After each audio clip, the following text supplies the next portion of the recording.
Isiniwalat ni Quezon City Mayor Joy Belmonte na lumobo pa sa mahigit 300 flood control projects ang ginawa sa lungsod mula 2022 na nagkakahalaga ng 17 billion pesos. Ang masaklap pa rito, sabi ng alkalde, ay 2 lang dito ang may koordinasyon sa lokal na pamahalaan at marami ang nadiskubring ghost projects. Narito ang balita ni Sheena Torno. Galit na galit ako kasi ang laki ng halagang ito. May mga taong wala man lang konsyensya.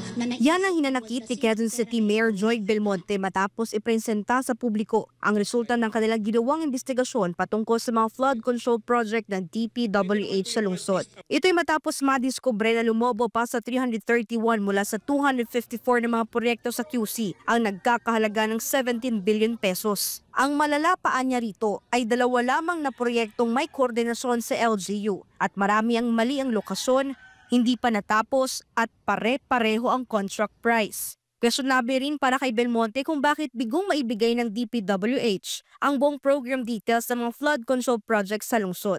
Nakakapagtaka na hindi nila maibigay ito gayong kailangan ang mga dokumentong ito bago mabid ang isang proyekto. Ang binigay sa amin ay scope of work lamang ng mga proyekto o yung general information lang gaya ng project title at amount.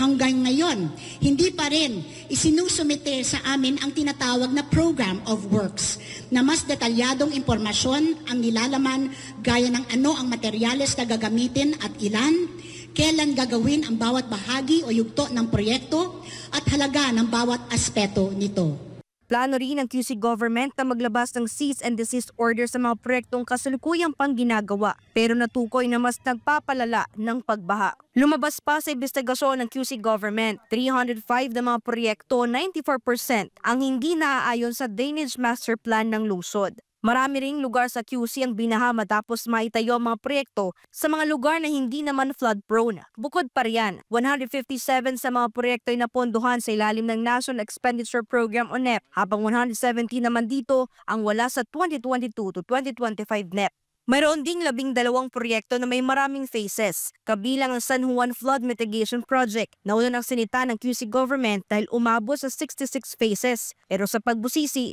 ay nasa 92 phases pala. Naniniwala si Belmonte na maraming ghost projects sa lungsod. Patunay dito ang 35 proyekto na hindi mahanap-hanap na umano'y tag as completed. Batay dun sa nakita namin, para sa akin, ang conclusion ko, ghost project siya. Pero siguro, ang engineering sector, may ibang mga, I would say, technical terms ba kayo na gustong gamitin? Pero alam ko, bilang normal person, for me, I believe those are ghost projects.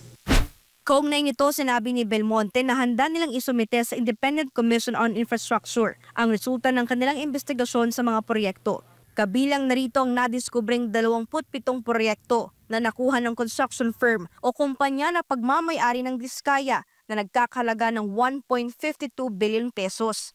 Sunod na hakbang ng Quezon City Government ay susuriin kung maisasalba pa ang mga proyekto para mapakinabangan pa sa pakikipagtulungan sa UP Resilience Institute at NOAA Center at Philippine Institute of Civil Engineers. Samantala, nakausap na rin ni Belmonte ang 4 na mga kongresistang pinangalanan ng Diskaya sa Senado na sangkot umano sa korupsyon ng mga proyekto.